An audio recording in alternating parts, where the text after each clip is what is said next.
Hello, welcome back and welcome in. My name is Nikki Wheeler. If you're interested in gaming, go subscribe to my other channel and follow my Twitch to see my gaming live.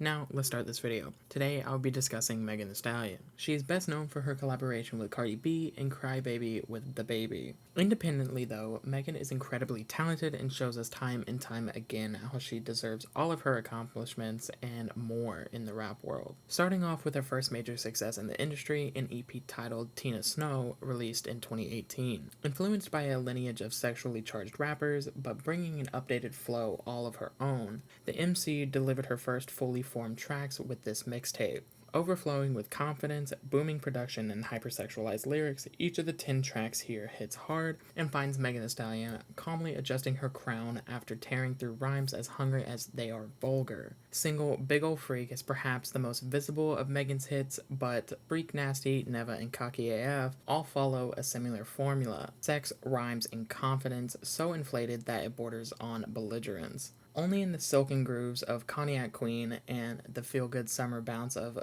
Good At does Tina Snow show any signs of slowing things down, opting for a slightly mellower R&B flavor. Out of all of Tina Snow, Cognac Queen is by far the best in my opinion. And that would move us into the next EP, which was even bigger than Tina Snow, Fever. It sounded supercharged and evolved. Her rapping was already solid, but reached its full potentiality on the standout singles, while lesser songs were considerably better in my opinion. Many say that this EP was lackluster because of the songs that weren't singles, but I feel the opposite. She's still dominant and confident in her raps throughout. The first half of the EP finds the unfiltered rapper going especially strong, asserting her dominance on Reeler, confronting haters on Wob, and partying hard. While the second half of the EP doesn't hit with the immediacy of the front-loaded first half, but the less inspired tracks are still high quality. Like I was saying, each song was a hit and some are considerably better than the front half to me. Songs like Money Good and most of the other tracks radiate the energy of confidence that make you go along with the song as if you were in Megan's shoes. That is the type of rap that we need, no matter man or woman. With near peerless levels of confidence, fearlessly bold lyricism, and relentless, expertly crafted beats, Fever establishes Megan Thee Stallion as a figure in Southern rap. As she grows into a command of her strengths and her personality, she creates songs that are wilder, more raw, and more instantaneously exciting than most of her contemporaries at this time. Later, in 2020, she released the debut studio album Good News, and included the hit Body, Crybaby with the Baby, and the Savage remix with Beyonce. Some of my favorites off this one were Crybaby, Freaky Girls, and Work That. Megan created a winning formula of straight ahead, no nonsense beats and rhymes so heavy on sex, power, and confidence that she seemed superhuman, and even the men couldn't argue that she was a powerhouse and applauded her success. Megan had become one of the more successful mainstream rappers of her era, already cracking the charts with various projects and even appearing on multiple #1 singles. Rather than coast on her established success, Good News finds the rapper firing off at full power, decimating her haters and delivering track after track of sex-positive, ferociously vulgar, yet stunningly clever rhyme skills. I enjoy a lot of female rap, but I thoroughly enjoy Nicki Minaj for her lyricism and clever wordplay, and Megan is no different.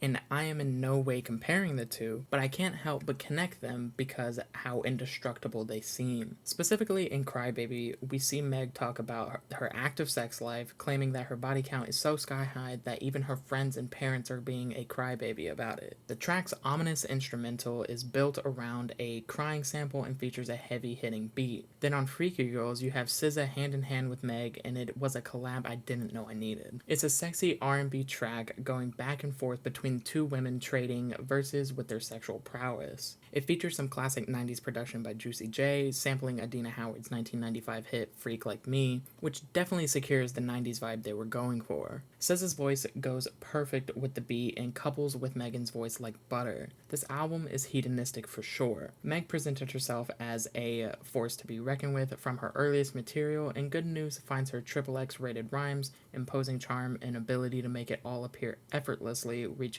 new levels. She then released a compilation album including the iconic song Thought Shit and unreleased freestyle raps as a gift to fans before her second album.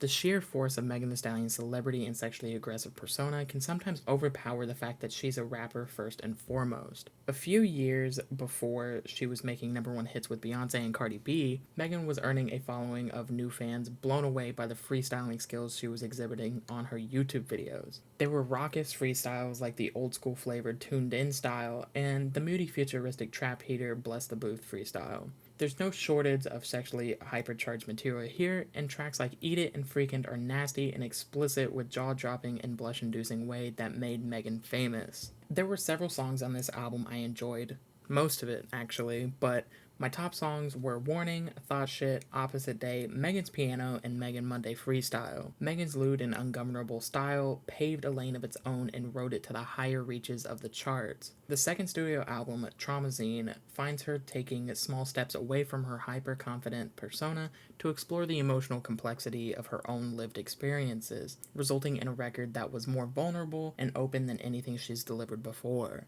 One of the first and most boldly expressed emotions Megan works through is anger in the first lines of Not Nice, and doubling down with bitterness, exhaustion, and shows zero tolerance for nonsense of the bulk of Traumazine's first half. Traumazine isn't all trauma, however, as Megan splits the difference more or less evenly between charged introspection and the kind of self-assured feel-good bangers she's made her name on, which is why I enjoy it more than Good News. It still has the good feeling while also knowing of feeling human. My favorite tracks were Red Wine, Consistency, and Flip Flop. Red Wine expresses her desire for sexual encounters that challenge societal norms. She enjoys provoking and antagonizing others, finding pleasure in their reactions. The line, "But that is the price of being a bad bitch," implies that she understands the consequences of her bold and confident persona. The emphasis on her desire for sexual encounters that are not ordinary or average speaks to her preference for excitement and intensity. The use of red wine as a metaphor may also symbolize the intoxicating and pleasurable nature of these certain encounters. Flip Flop, on the other hand, explores themes of betrayal, trust, and loneliness that can come with success. The lyrics delve into the emotions and experiences the artist had faced, particularly following the death of her mother in 2019. In the first verse, Megan reflects on her struggles with sadness and feeling isolated. She expresses a sense of distrust towards others, not knowing who she can truly rely on. Megan uses the phrase tick-tock to convey the passing of time, indicating that despite the ups and downs, life goes on. She acknowledges that people around her may only be interested in what she has achieved, leading to a feeling of loneliness at the top. The line, "Everybody wasn't meant to get off at your stop," suggests that not everyone can handle her success or share in her journey. The rapper indulged in a more mellow and cool R&B album that allowed her talent and diversity in music and allowed her to show a side that not a lot of people saw over her confident persona she typically has. Tracks vary with in-depth insights on the trauma she has faced thus far in her life, and especially the double standards that Black women endure in society when they're objectified. Now, this is where I'm going to be moving into the rankings, and I will be including the compilation album in this ranking just because there were a lot of songs on the album I love, and it probably is one of the best releases. And this is going to be a best to worst scale. At number 1, I have For the Hotties. Number 2 is Traumazine, and number 3 is Good News. None of these albums are bad by any means, and I love the powerful lyrics that Meg puts into her songs. And I also love the fact that she still stays true to herself and can be vulnerable and diverse with her music and ego. She has solidified herself in the rap game, and no one can take that spot from her. I highly recommend her music if you want that confidence boost in your day, and that is where I'll be ending the video. If you liked it, give it a thumbs up and subscribe for more content like this. Comment down below for what I should cover next, and until next time, bye guys.